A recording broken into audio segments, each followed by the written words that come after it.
नमस्कार, 20 मिनट 20 खबर में आपका स्वागत है। मैं हूं आपके साथ सुमित गुप्ता। इस बुलेटिन में हम आपको प्रदेश से लेकर देश के अलग अलग हिस्सों की खबर दिखाएंगे।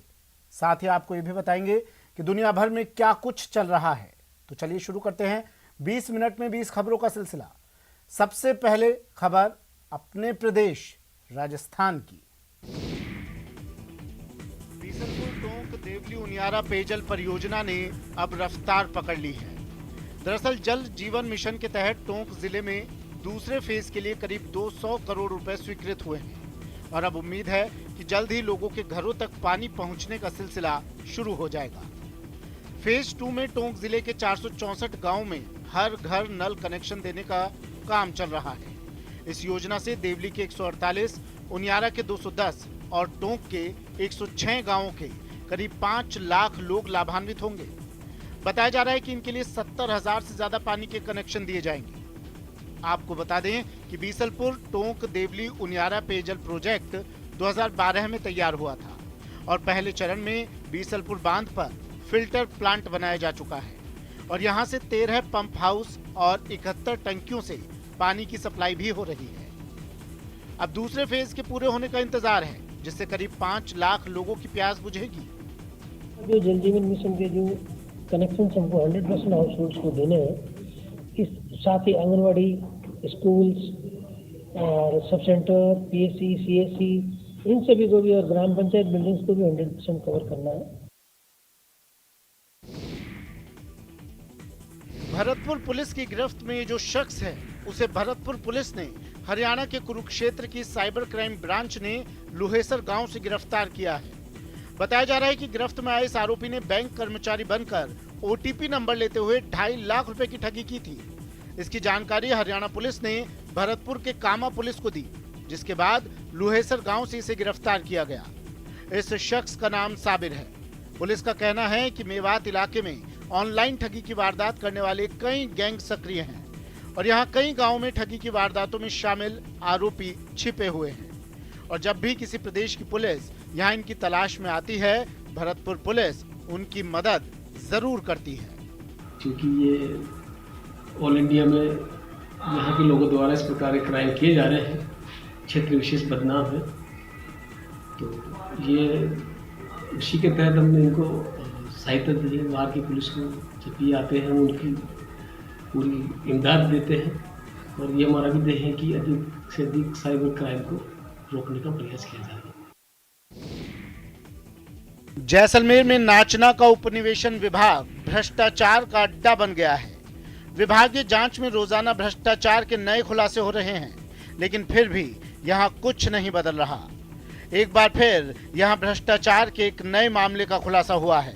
एक जांच रिपोर्ट में पता चला है कि नाचना उपनिवेशन में 847 ऐसे किसान हैं जिन्होंने मुरब्बों की किस्तें समय पर जमा करवा दी और इसके लिए उन्हें उपनिवेशन विभाग की ओर से तहसीलदार के साइन की रसीद भी मिल गई, लेकिन उसके बाद कर्मचारियों ने उस पैसे को सरकारी खाते में जमा नहीं करवाया, जिसकी वजह से ये किसान सरकार की नजरों में अब भी बकायेदार हैं, जबकि उन्होंने समय पर पूरे रुपए जमा करवा दिए। इस पूरे मामले में जहां अधिकारियों और कर्मचारियों ने जमकर चांदी कूटी है, वहीं किसानों के लिए ये परेशानी का कारण बन गया है। हमारे पास रसीद भी है और खातेदारी भी है, पैसा हम जमा कर चुके हैं, दोबारा हम भरने की स्थिति में नहीं है और सरकार को इस पर कार्रवाई करनी चाहिए। लोगों में कंफ्यूजन हो रहा है, उन लिस्टों को तहसील में चस्पा किया जाए ताकि लोग अपना देख के और अपनी रसीद पेश कर सके कि भाई हमने पैसे भर दिए। दुनिया की चकाचौंध से दूर ऊंची ऊंची इमारत की चाइनीज सजावट और आधुनिक सुख सुविधाओं से परे आज भी संस्कृति को बचाने की जद्दोजहद हिंदुस्तान के कई गांवों में जारी है। ऐसा ही एक गांव है सिरोही में मुनि महाराज की धुनी के पास केर गांव। यहाँ आज भी दीपावली की पुरानी परंपरा कायम है और इस परंपरा के तहत यहाँ के घरों में और घर के बाहर गाय के गोबर और पीली मिट्टी को मिलाकर जो लेप तैयार किया जाता है, उसी से पूरे घर को लीपा जाता है। इतना ही नहीं, घर लीपने के बाद घर के आंगन और दीवारों पर रंग बिरंगी रंगोली मनाई जाती है। कहा जाता है कि गांव की महिलाएं घर लीपने के लिए जिस लेप का इस्तेमाल करती हैं, वो बहुत ही शुद्ध होता है और गर्मियों में इसकी वजह से घर में ठंडक रहती है, जबकि सर्दियों में घर गर्म रहता है। संस्कार के हिसाब से अपने लक्ष्मी पूजन जो इस साल दिवाली जो आ रही है, वो हमें भगवान का गोबर, गाय का गोबर और मिट्टी और पानी मिला के इनसे पवित्र करते हैं, जो भगवान का पूजन करते हैं। ये पीरी है जो ये गोबर दिवाली धन लक्ष्मी दारे ये लीपो जो गोबर ने पीरी करे न लीपो जो ये धन को तो वो है जो ये ठंडा रहे, शरीर में ठीक रहे, बेवा उठवाने ठीक रहे। और चलिए अब देख लेते हैं कुछ अन्य राज्यों की खबरें। बिहार के पूर्णिया से हैरान करने वाला एक वीडियो सामने आया है। वहां लोगों की भीड़ ने बीच सड़क पर एक आदमी की जमकर पिटाई कर दी। आरोप है कि वो आदमी बाजार में खड़ी बाइक चुराने की कोशिश कर रहा था। यही नहीं, लोगों ने आरोप लगाया कि चोरी की कोशिश करने वाला आरोपी उस गिरोह का सदस्य है जो कई दिनों से उस इलाके में चोरी और लूट जैसी घटनाओं को अंजाम दे रहा है। ऐसे में लोगों को जब उस आदमी पर बाइक चुराने का शक हुआ तो हंगामा मच गया। लोगों की भारी भीड़ जुट गई और लोगों ने चोरी के आरोपी को घेर कर उस पर मुक्के बरसाने शुरू कर दिए। खुद को बचाने की कोशिश में पिट रहा शख्स जमीन पर बैठ गया, लेकिन तभी एक आदमी ने उस पर बिना रुके एक के बाद एक कई चांटे बरसा दिए। हालांकि इस बीच कुछ लोग उसे भीड़ के गुस्से से बचाने की कोशिश करते भी दिखे, लेकिन नाकाम रहे। पिट रहा आदमी बचाने वाले के पैर पर गिर पड़ा और खुद को बचाने की गुहार लगाने लगा। तब भी लोगों ने उसे इतना पीटा कि कुछ देर के लिए वो बेहोश हो गया, जबकि उसके शरीर पर खून के धब्बे साफ दिखे। हंगामा इतना बढ़ा कि सड़क पर जाम लग गया। हंगामे के बीच आरोपी को पुलिस की जीप में बिठाया गया, तब भी लोगों ने उस पर चांटे और मुक्के बरसाना नहीं छोड़ा। काफी देर तक चले हंगामे के बीच आरोपी को पुलिस अपने साथ ले गई। अफगानिस्तान में महिलाओं के साथ होने वाली हिंसा अत्याचार के खिलाफ दिल्ली में रहने वाली अफगानी महिलाओं ने जंतर मंतर पर विरोध प्रदर्शन किया। अफगान रिफ्यूजी वुमेन्स एसोसिएशन और आवाज़-ए-ख्वातीन के संयुक्त तत्वाधान में आयोजित इस प्रदर्शनी में पहुंची महिलाओं के साथ साथ छोटे बच्चे भी थे। प्रदर्शनकारी महिलाओं ने अपने बच्चों के बेहतर भविष्य की मांग करते हुए अफगानिस्तान में धर्म के नाम पर महिलाओं के साथ होने वाले अत्याचार के खिलाफ हाथों में पोस्टर बैनर लेकर विरोध दर्ज कराया। इस दौरान कई महिलाएं अपने दर्द को बयां करते हुए भावुक हो गयी। अफगानिस्तान में महिलाओं के साथ होने वाली क्रूरता को बताते हुए इनकी आंखों से आंसू छलक आए। खास बात यह है कि इस प्रदर्शन में हिस्सा लेने के लिए काफी संख्या में बुजुर्ग महिलाएं भी पहुंची थी। गला बंद किया है, वो लोग मीडिया में बात नहीं कर सकते हैं। हम उन्हीं की तरफ से यहाँ पे मैसेंजर है ताकि दुनिया को उनका मैसेज दे दें। वहाँ पर लेडीज को मतलब बाहर जाने नहीं देते। अगर वो कोई मेल के साथ हो तो तभी जाने देते हैं और उसको मतलब अपनी फेस वो करके बाहर निकलना है। उत्तर प्रदेश के मथुरा से चौंकाने वाली तस्वीरें सामने आई हैं। वहां नगर निगम की बैठक के दौरान मेयर और आयुक्त आपस में भिड़ गए। बताया गया कि मेयर ने आयुक्त के लिए ऐसे शब्दों का इस्तेमाल कर दिया जिस पर आयुक्त को गुस्सा आ गया और उन्होंने बैठक के बीच में ही मेयर मुकेश आर्य को टोकते हुए अपनी आपत्ति दर्ज करा दी। किसी अधिकारी की प्रतिष्ठा पे किसी को भी हक नहीं है कि कुछ कहा जाए। सर, मैं आपसे माफी चाहता हूँ, बट ये बात मुझे नहीं बची। नगर निगम आयुक्त अनुनय झा के इस जवाब पर मेयर ने उन्हें अपने गुस्से की वजह बतानी चाहिए, लेकिन बात फिर भी नहीं बनी और इस आईएएस अधिकारी ने मेयर के हाथ से माइक एक बार फिर छीन ली।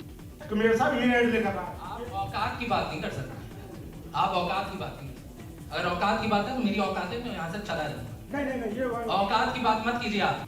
वहीं बैठक में मौजूद दूसरे सदस्यों ने मामले को शांत कराने की बहुत कोशिश की, लेकिन आयुक्त अपने रुख पर अड़े रहे। उनके तेवर को देखते हुए मेयर को अपनी गलती माननी पड़ी। मैंने गलती होगी, मैं उसको गलती मान लेता हूं, मुझे नहीं कहना चाहिए सर। मेयर के अपनी गलती मानने के बाद हंगामा शांत हो सका। आपको बता दें, इस हंगामे की शुरुआत किसी काम के पूरा ना होने के मुद्दे पर हुई थी, जिस पर मेयर को इतना गुस्सा आ गया कि उन्होंने आयुक्त पर अपनी भड़ास निकालने के दौरान कई ऐसी बातें कह दी जो आयुक्त को नागवार गुजरी। उत्तर प्रदेश के मऊ से हैरान करने वाला एक वीडियो सामने आया है। वहां बीजेपी के जिला महामंत्री रविंद्र सिंह के साथ सरेआम मारपीट की गई।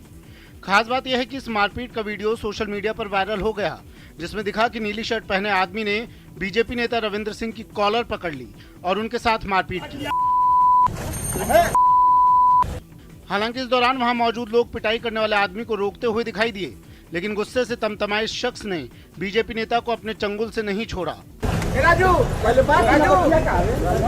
इस मारपीट से पहले भी वहां मौजूद लोग राजू नाम के शख्स को शांत कराते हुए नजर आए, लेकिन लोगों की इस कोशिश का कोई असर नहीं हुआ और देखते ही देखते नौबत हाथापाई तक पहुंच गई। मारपीट के फौरन बाद बीजेपी नेता ने आरोपी के खिलाफ पुलिस से शिकायत की। वो हमारी कॉलर पकड़ के तुरंत पैसा मांगने लगे, पैसा दो मुझको।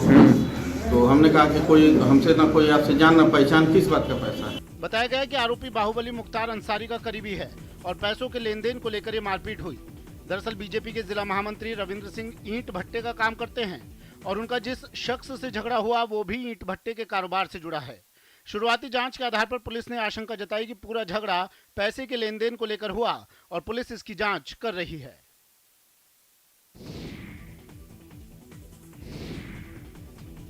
उत्तर प्रदेश के कानपुर में गंगा नदी के उफान पर आने से कई रिहायशी इलाकों में पानी घुस गया, जिससे वहां रहने वाले लोगों की मुसीबत बढ़ गई। पहाड़ों पर बारिश और नरौरा बैराज से पानी छोड़े जाने के बाद गंगा नदी का पानी खतरे के निशान के करीब पहुंच गया, जो उसके आसपास मौजूद इलाकों में भी घुसने लगे। पानी भी थोड़ा नहीं, इतना कि लोग घुटनों तक पानी में डूब जाएं। वहां के एक इलाके से जो तस्वीरें सामने आई उनमें सड़कें कहीं गायब दिखी और पानी ने वहां के लोगों की ऐसी मुसीबत बढ़ाई कि वो अपना घर छोड़कर वहां से जाने के लिए मजबूर हो गए, क्योंकि उनके घरों में भी पानी घुस गया। इन हालात में कोई अकेले तो कोई अपने पूरे परिवार के साथ सुरक्षित जगहों पर जाता दिखा। जिनकी व्यवस्था है वो अपने दूसरे घरों में जा रहे हैं, जिनकी नहीं है वो देख रहे हैं, सोच रहे हैं क्या करेंगे। ऐसे इलाकों में रहने वाले लोगों के न केवल घरों में तबाही मची, बल्कि उनके खेत भी पानी की भेंट चढ़ गए। दरअसल बात यह है कि लगातार बढ़ते जलस्तर की वजह से गंगा नदी उफान पर है, जिसको देखते हुए कई जिलों को सावधान कर दिया गया है। साथ ही जिला प्रशासन ने पीएसी की 2 टीमें और जल पुलिस की वहां तैनाती कर दी है, जो हालात पर लगातार नजर बनाए हुए है। उत्तर प्रदेश के बुलंदशहर से हैरान करने वाली कुछ तस्वीरें सामने आई हैं। वहां एक रिहायशी इलाके में अजगर के घुस जाने से हड़कंप मच गया। बताया गया जो अजगर मिला वो 10 फीट लंबा था, जिस पर जैसे ही लोगों की नजर पड़ी पहले तो वे घबरा गए, लेकिन इलाके के कुछ लड़कों ने हिम्मत नहीं हारी और उस अजगर को पकड़ने में जुट गए। ये अजगर इतना लंबा और भारी भरकम था कि 3 लड़कों ने उसे मिलकर किसी तरह पकड़ा। अजगर को पकड़ने के बाद एक लड़के ने तो उसे गले में ही लपेट लिया। ये गांव बैलमपुरा में निकला और इसकी लंबाई कम से कम 8 से 10 फुट। बाद में उन्होंने उस अजगर को जंगल में ले जाकर छोड़ दिया। दरअसल बात यह है कि 10 फीट लंबे अजगर को देखकर गांव के लोग घबरा गए, लेकिन फिर शुरू हुई उसे पकड़ने की जद्दोजहद। काफी मशक्कत के बाद उसे पकड़ तो लिया गया, लेकिन जिस तरह अजगर को गले में डाला गया वो खतरनाक भी साबित हो सकता था, क्योंकि बताया गया कि वो अजगर काफी जहरीला था। दीपावली का त्योहार नजदीक आते ही उत्तर प्रदेश के गोरखपुर में कुम्हारों के चाक की रफ्तार तेज हो गई है। रोशनी के इस त्योहार के लिए यहाँ कुम्हार दिन रात मिट्टी के दिए, बर्तन और खिलौने बनाने में जुटे हुए हैं। उन्हें उम्मीद है कि इस बार दीपावली में लोगों के घर मिट्टी के दिए से रोशन होंगे और उन्हें रोजगार का उजियारा होगा। दरअसल पिछले कुछ सालों से भले ही इलेक्ट्रॉनिक लाइट्स की मांग बढ़ी हो, लेकिन इस बार प्रधानमंत्री नरेंद्र मोदी के संदेश से प्रेरित होकर लोगों का रुझान स्वदेशी की तरफ बढ़ रहा है। इसी वजह से यहाँ कुम्हारों में भी आशा की किरण जगी है। दिया 4 किस्म का बनता है, छोटा बड़ा डिजाइन वाला, उसके रंगने वाला भी बनता है। जैसे उसको रंग के भी बेचा जाता है। जैसे रंग के थोड़ा महंगा मिलेगा, उसे सादा रहेगा, थोड़ा सस्ता रहेगा।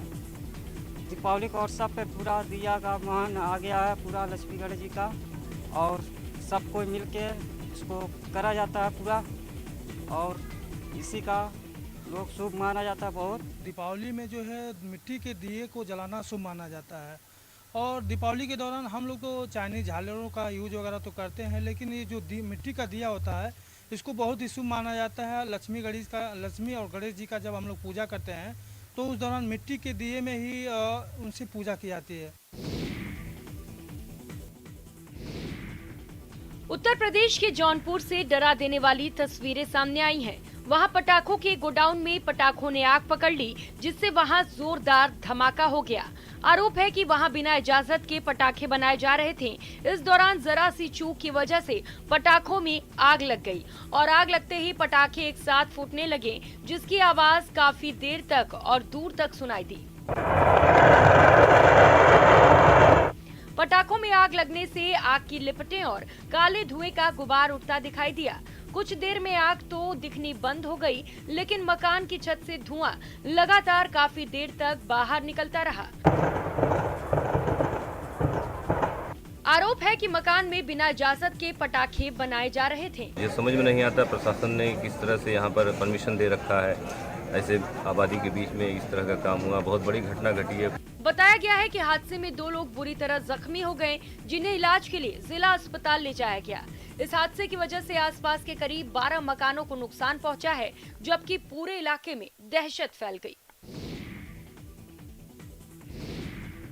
दीपावली के लिए मध्य प्रदेश के इंदौर में भी जगह जगह फूल, दीपक और पूजन सामग्री के साथ साथ पटाखों की भी दुकानें सज गई हैं।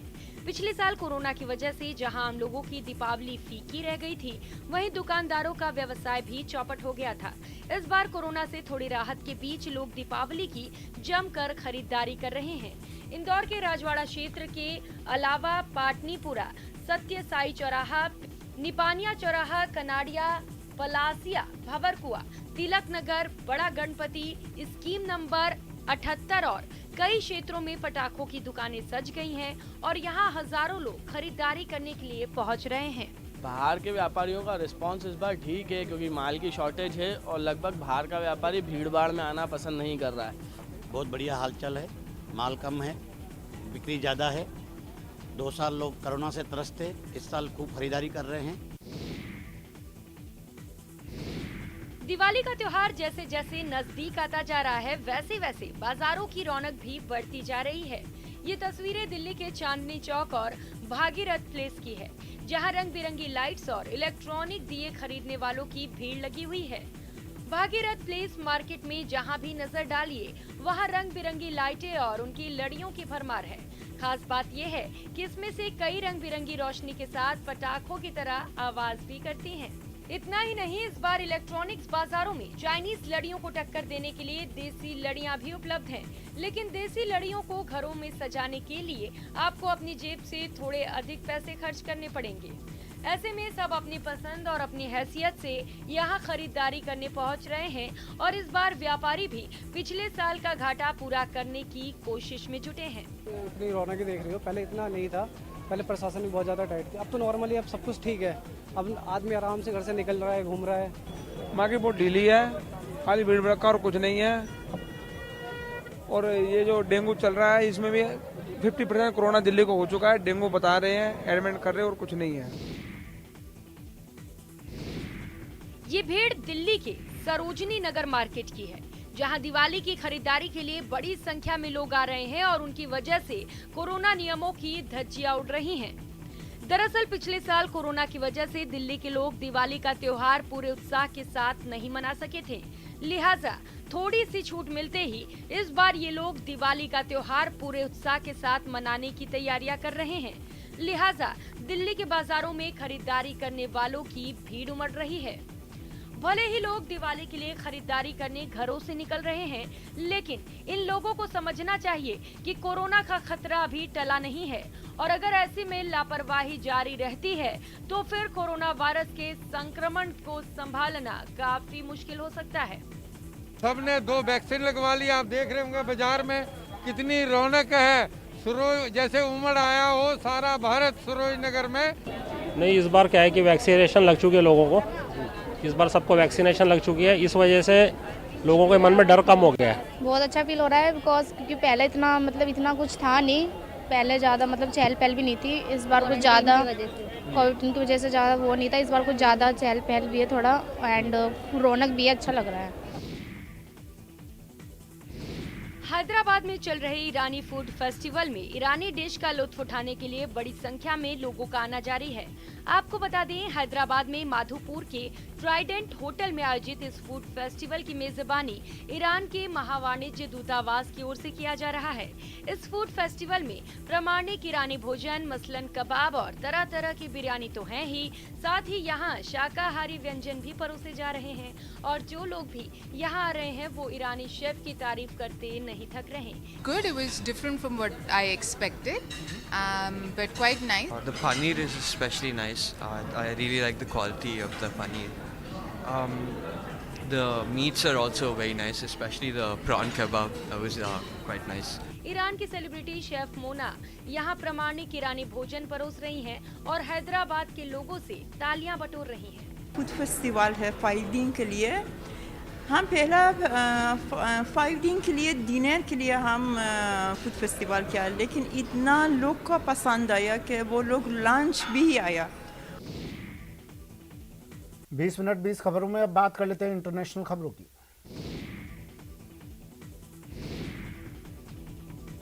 यरूशलेम में इजराइल की पुलिस की फिलिस्तीन के प्रदर्शनकारियों के साथ झड़प हो गई। बताया गया कि वहां एक कब्रिस्तान में चल रहे काम का विरोध कर रहे फिलिस्तीनियों को तितर बितर करने के लिए इजराइल पुलिस को एक्शन लेना पड़ा, जिसका फिलिस्तीनियों ने विरोध किया। मगर इजराइल की पुलिस के आगे इन लोगों की एक नहीं चली और उसने एक एक कर हंगामा कर रहे लोगों की धरपकड़ शुरू कर दी।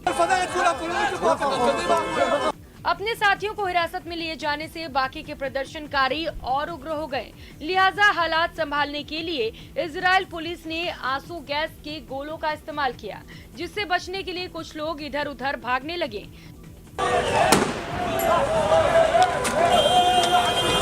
जबकि कुछ वहीं डटे रहे। इस दौरान वहां खड़ी कुछ गाड़ियों को भी निशाना बनाया। इस हंगामे की वजह से कब्रिस्तान के बाहर कुछ देर के लिए हालात तनावपूर्ण हो गए और वहां से गुजर रहे लोगों को भी परेशानी उठानी पड़ी। इजराइल पुलिस ने 3 लोगों को गिरफ्तार कर लिया और दोबारा हालात न बिगड़ने के लिए कब्रिस्तान के बाहर भारी पुलिस बल को तैनात कर दिया। आपको बता दें कि कुछ रोज पहले यरूशलेम की एक अदालत ने कब्रिस्तान में काम रोकने की फिलिस्तीनियों की अपील को खारिज कर दिया था, जिसके बाद कब्रिस्तान की जमीन को समतल करने का काम वहां के प्रशासन ने शुरू किया, तो फिलिस्तीनियों ने इसका विरोध भी शुरू कर दिया, जिसकी वजह से इजराइल पुलिस को इन लोगों पर काबू पाने के लिए सख्ती बरतनी पड़ी। अफ्रीकी देश सूडान में तख्ता पलट के बाद से सेना के खिलाफ शुरू हुआ हिंसक संग्राम जारी है। दावा किया गया कि जब से सेना के खिलाफ विरोध प्रदर्शन शुरू हुए हैं, तब से अब तक 9 लोगों की मौत हो चुकी है। सूडान की सेना ने जल्द ही प्रधानमंत्री बनाने का ऐलान किया है, लेकिन लोग सेना के शासन को मानने को तैयार नहीं हैं, जिसकी वजह से लोग सेना का विरोध करने 5वें दिन भी सड़कों पर उतरे। इस प्रदर्शन के दौरान प्रदर्शनकारियों ने कई इलाकों में सड़कों पर टायर जलाकर रास्ते को बंद कर दिया, जबकि एक इलाके में आग का धुआं हर तरफ फैला दिखा। हिंसक प्रदर्शन के बीच सुरक्षा बल के जवान और उनकी गाड़ियां हालात संभालने की कोशिश करती दिखी। तनाव भरे हालात के बीच कई लोग हाथ में सूडान का झंडा लेकर तो कहीं सड़कों पर ढोल बजाकर प्रदर्शन करते नजर आए। वहीं दूसरे इलाके में प्रदर्शनकारियों ने पत्थर रखकर और टायर जलाकर रास्ता बंद किया, तो पुलिस के जवानों ने पत्थर हटाकर रास्ते को खोला। सूडान की राजधानी खर्तूम में सेना पर तख्ता पलट को वापस लेने का दबाव बढ़ता जा रहा है। अमेरिका के सबसे ज्यादा व्यस्त रहने वाले लॉस एंजल्स इंटरनेशनल एयरपोर्ट पर अचानक भगदड़ मच गई। दावा किया गया कि एयरपोर्ट पर मौजूद लोगों में से किसी आदमी के पास बंदूक देखी गई, जिसके बाद फायरिंग के डर से करीब 300 लोग एयरपोर्ट छोड़ने के लिए भागने लगे और रात के अंधेरे में ही लोग एयरपोर्ट छोड़कर बाहर निकल गए। लोगों की लंबी कतार एयरपोर्ट की दीवार के पास खड़ी दिखी। एयरपोर्ट पर हड़कंप मचा तो सुरक्षाकर्मी और पुलिस मौके पर पहुंची। काफी देर तक वहां दहशत का माहौल बना रहा। बताया गया कि कई विमानों को जमीन पर उतारा गया और कुछ घंटों के लिए उड़ानें रोक दी गई। इतना ही नहीं, ये भी कहा गया कि इस बीच ना तो फायरिंग हुई और ना ही किसी के पास से बंदूक मिली। हालांकि पुलिस ने 2 लोगों को पूछताछ के लिए हिरासत में लिया। चीन के नियंगची से डरा देने वाली कुछ तस्वीरें सामने आई हैं। वहां के जंगलों में भीषण आग भड़क गई। आग की लपटें भी ऐसी कि वहां आसपास बसे करीब 50 लोगों को अपने घर छोड़कर सुरक्षित जगहों पर जाना पड़ा, क्योंकि आग ने हजारों पेड़ पौधों को अपनी जद में ले लिया। वहां से जो तस्वीरें सामने आई, उनमें हरे भरे पेड़ सुर्ख लाल लपटों से घिरे दिखे। वहां से धुएं का गुबार उठता नजर आया। इतनी भीषण आग को देखकर प्रशासन हरकत में आ गया। दमकल कर्मी आग बुझाने में जुट गए। अलग अलग हिस्सों से फायर ब्रिगेड के कर्मचारियों ने आग को काबू करने की कोशिश की। बताया गया कि इस आग को बुझाने के लिए अब तक 1000 से ज्यादा दमकल कर्मियों को उस इलाके में उतारा जा चुका है। सबकी कोशिश यही है कि इस आग को फैलने से रोका जा सके। आपको बता दें कि चीन के जंगलों में जिस वक्त आग लगी, उस वक्त हड़कंप मच गया था। इस आग को बुझाने में दमकल कर्मी अपनी पूरी जी जान से लगे हैं। हालांकि इस बात की जांच जारी है कि ये आग कैसे भड़की। चलिए 20 मिनट 20 खबर में आज के लिए इतना ही। दीजिए इजाजत। नमस्कार।